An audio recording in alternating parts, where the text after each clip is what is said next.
너무 맛있습니다.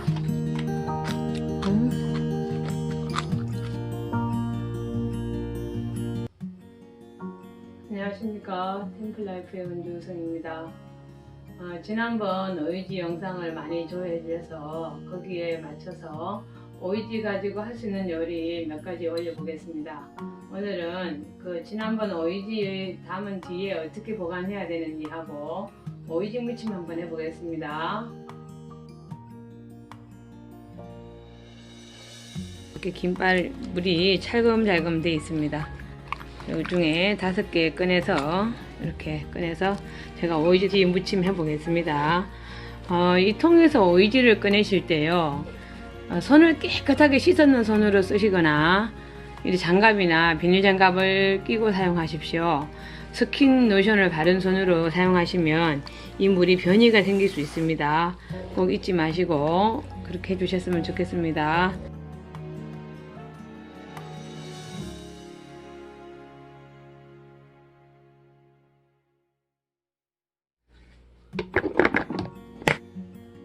오이지 5개 꺼냈습니다. 오이지를 손질하겠습니다. 요 끝에 이것만 좀 자르시고요. 이렇게 자르겠습니다.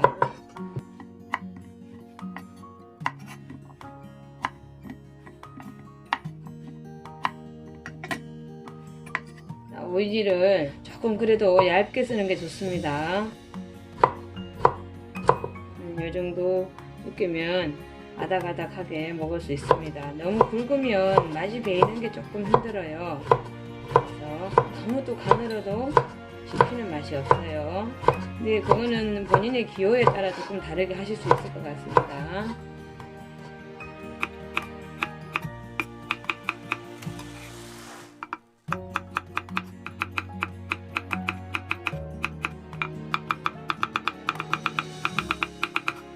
적당한 굵기로 5개 썰었습니다. 요거를 조물조물 주물러서 물을 뺄 거예요. 해보겠습니다.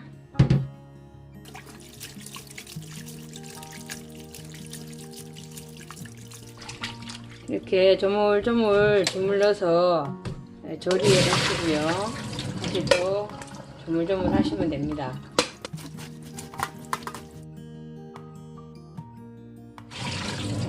이렇게 3번 정도 헹궜는데요. 간을 한번 보겠습니다. 1번 정도만 더 빼면 될 것 같습니다.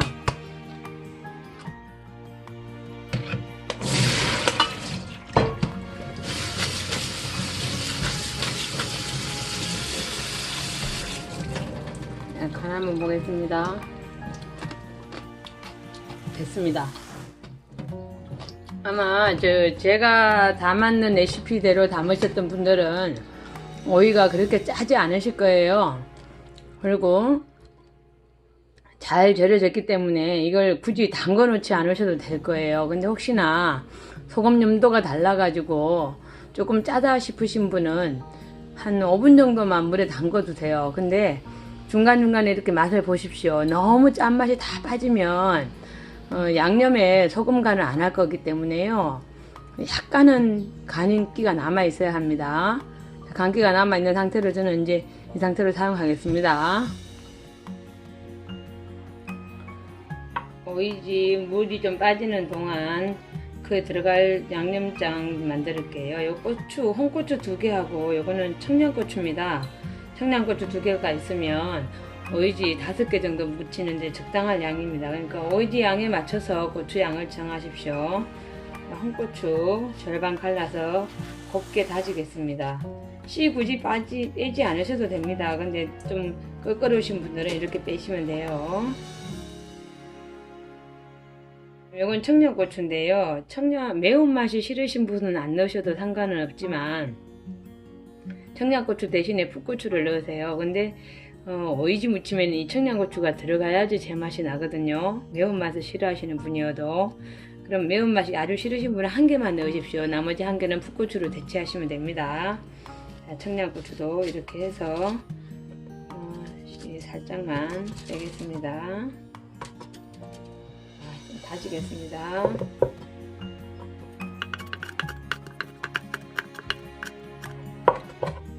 너무 곱게 다지지 않으셔도 됩니다. 그렇다고 너무 굽지만 않으시면 됩니다. 이게 씹혀서 그렇게 드실 건 아니기 때문에요. 이렇게 적당하게 다졌습니다. 청양고추는 고추 화상을 입을 수 있기 때문에 반드시 뒤집어서 다지십시오.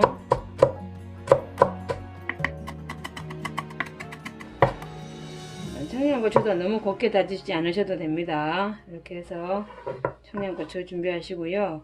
청양고추가 너무 매워서 싫으신 분들은 풋고추를 한 개 대체하셔도 됩니다. 근데 청양고추는 넣으시기를 권합니다. 자, 이렇게 고추가 준비됐습니다. 이렇게 청양고추를 준비했는데요. 혹시나 고추 화상을 입으시는 분들이 가끔 있으시더라고요. 청양고추나 이런 다지시다가. 그래서 고추로 인해서 손이 화끈화끈 거리는 것을 고추 화상이라고 그럽니다. 근데 화상을 입었을 때 설탕으로 손을 약간 이렇게 부비시는 것도 괜찮습니다. 하지만 만일에 그렇게 했는데도 가시지 않고 계속 통증이 있다면 재빠르게 진통제를 드시기를 권합니다. 고추 화상은 너무 힘이 들어요. 그러니까 꼭 진통제 드세요. 조금 전에 준비했던 오이지 짜보겠습니다. 이렇게 오이지가 준비가 됐는데요. 어지간히는 물이 빠졌습니다. 이런 배보자기나 면보자기에다가 오이지를 넣어주세요. 근데 이 면보자기를 물에 한번 적시셔야 됩니다. 그냥 마른 면보자기에다 다시면 면보자기가 찢어질 수 있어요. 오이지 무칠 때는요, 물기를 완전하게 다 제거하는 것이 제일 중요합니다. 그래서 이렇게 면보자기에 넣어가지고 하겠습니다.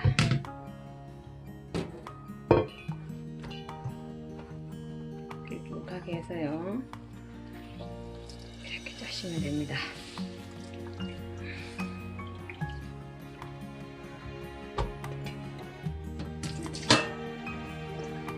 제가 드리는 짜는 것의 팁입니다. 자, 이 상태에서 보통 그냥 하시거든요. 네. 저는 여기다가 면 행주 있으시죠? 이거는 마른 겁니다. 마른 행주에다가 이걸 한번 싸서 한번 더 짜시기를 권합니다. 지금 처음부터 면 행주에다가 하시면 다 빠지지가 않거든요. 얘가 물기가 충분하게 있는 상태라서 물기 마저 빠지지가 않아요. 이 상태에서 면수건 한번 돌려서 한번 더 짜십시오. 그러면 이 면수건이 나머지 가지고 있는 것을 물기를 쫙 빼줍니다. 마른 면수건입니다. 이렇게 꼭 해서 한번 짜주십시오. 그러면 면 보자기에서 빠지지 않은 물이 마지막 한 번 더 여기 면 행주에서 빠져나옵니다. 그러면 여기 있는 오이지가 굉장히 아닥아닥하고 물기가 거의 빠졌어요. 많이 빠져요. 오이지는 이때 물이 다 빠져야지 무치는데 좋습니다. 그렇게 해서 이렇게 빼보겠습니다. 물기가 거의 다 빠졌어요. 오이지는 물이 없어야지 됩니다. 그래야지 양념을 무치시면 어차피 물이 다시 또 나옵니다. 그래서 여기서 최대한 뺄 수 있을 만큼 빼야 됩니다. 자, 무쳐 보겠습니다. 오이지 무쳐 보겠습니다. 오이지 무치는 방법은 여러 가지가 있습니다. 설탕에 물엿 넣으시는 분도 있고요, 조청을 넣으시는 분도 있습니다. 근데 저는 매실액기스를 넣겠습니다. 자, 오이지 5개에 매실액기스 하나, 2개 넣겠습니다. 2개 넣고 먼저 조물조물 하겠습니다.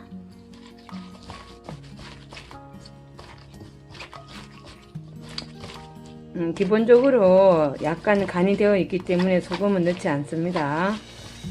이렇게 조물조물 합니다. 이 상태에서 깨소금,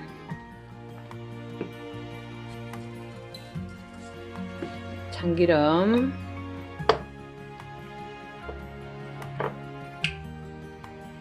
참기름 1스푼,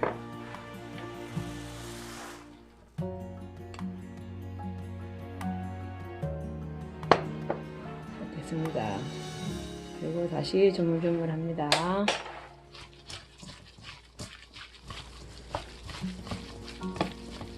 이 상태에서 조금 전에 홍고추, 청양고추 넣겠습니다.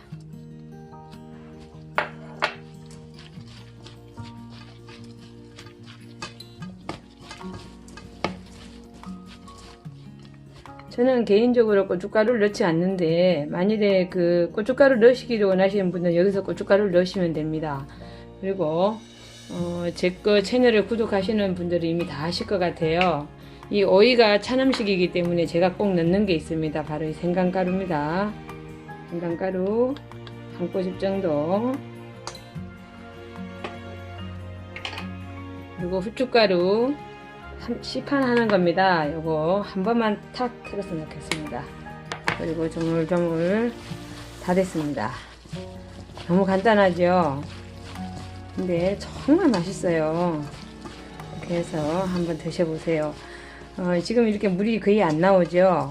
근데 처음에 짤 때 물을 안 넣었어도 매실이나 설탕, 물엿 이런 것이 들어가기 때문에 얘들이 물이 나옵니다. 그래서 처음에 할 때 꼭 짜셔야 됩니다.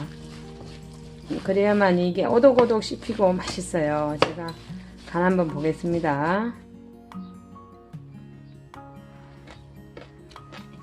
너무 맛있습니다.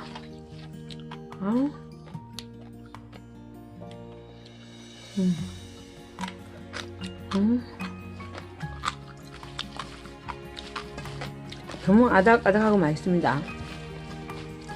단 것을 좀 더 원하시는 분은 매실액기스를 좀 더 넣으셔도 됩니다. 자, 이렇게 해서 상 차림 제가 한번 해보겠습니다. 상 차림하는 과정에서 제가 매실액기스 한 스푼을 더 넣습니다. 근데 지금 제가 이거 더 한 거는 이 오이지에는요 참기름이나 들기름이 너무 많이 들어가면 안 됩니다. 참기름하고 들기름이 많이 들어가면 여기서 물이 굉장히 많이 나오게 돼요. 그래서 너무 많이 넣지 마시고 오이지가 가지고 있는 그 성분만 넣으시면 됩니다. 이렇게 해서 차라리 매실액기스 조금 더 넣으시면 그 맛을 업이 됩니다. 좀 이렇게 넣었습니다. 자, 이렇게 해서 담아 보겠습니다. 자, 이렇게 차려졌습니다. 소금 좀 뿌리고요. 아이고. 소금을 좀 뿌렸습니다. 자, 이렇게 상차리였습니다. 그러니까 이렇게 맛있게 해서 드셨으면 좋겠습니다. 오이지 가지고 이렇게 맛있게 음식 만들어 드시고요. 오늘도 건강하고 행복하세요. 이것은요 제가 요즘 나오는 많은 방법들을 가지고 오이지 무침을 한번 해봤습니다. 저는 매실액기스만 가지고 여태까지 무쳤었는데요. 여러가지 방법이 있는 것 같아서 한번 해봤습니다. 요거는 그 설탕하고 물엿을 넣는 방법입니다. 고춧가루도 조금 넣었고요. 물이 조금 나왔습니다. 지금 만들은 지 1시간 정도 지났거든요. 물이 조금 나왔습니다. 다른 거에 비해서는 물이 많이 나온 건 아닌 것 같아요. 요거는 조청으로 무친 겁니다. 근데 물이 굉장히 많이 나왔어요. 그래서 저는 집에서 만든 조청을 사용하지만 보통 분들은 시판하고 있는 것을 쓰기 때문에 저도 이거 시판하고 있는 거 조청 사서 이렇게 묻혀봤습니다. 요거는 식용유를 넣어서 묻혔어요. 식용유를 먼저 묻히면 물이 안 나온다고 그래서 묻혔는데 역시나 이렇게 물이 좀 나옵니다. 그리고 식용유만 넣고 참기름이나 들기름을 넣지 않았을 때는 좀 맛이 좀 뒷받침이 모자라는 것 같아요. 그리고 요거는 제가 매실액기스만 넣고 제가 지금 무친 방법과 똑같이 했어요. 그랬더니 요것도 물기가 별로 없어요. 그죠? 네. 요거는 매실액기스에 제가 원래대로 하는 생강가루 넣고 후춧가루 넣고 했는 겁니다. 물이 거의 없어요. 그래서 이 방법, 매실액기스를 넣고 했는 방법이 가장 좋았습니다. 네, 설탕도 물엿을 넣었을 때 물이 잘 안 나옵니다. 하지만 설탕을 쓰기가 좀 그래서 설탕보다는 매실액기스 쓰는 방법을 권해드립니다. 방법은 여러 가지를 알려드렸으니까요. 선택을 하시면 될 것 같아요. 기호에 따라서. 조청은 이렇게 좀 물이 나와서 조금 권하고 싶지는 않네요. 저는 이렇게 보관이 되어 있습니다. 오이지를 담아서 한 달 정도 지나면 여기 물이 굉장히 많이 생겼을 거예요. 그러면 이렇게 딱 오이가 잠길 만큼만 물을 남겨 놓으시고 나머지 물은 버리셔도 됩니다. 건더기만 건져서 보관하시는 분도 계시는데요. 혹시 골마지가 낄 수 있기 때문에 저는 이렇게 보관합니다. 그리고 요거는 김발입니다. 마트에 가면 동글동글하게 말린 대나무 김발을 팝니다. 납작한 거는 조금 품질이 낮아서요. 여기 동글동글한 거 파는데요. 쓰는데요, 저는. 요거 1,000원이면 사거든요. 요거를 깨끗하게 씻어서 햇빛에 말렸다가 이렇게 누름털 대신 사용하시면 되고요. 여기 작은 물통 이렇게 2개 정도 이렇게 넣어서 저는 사용합니다.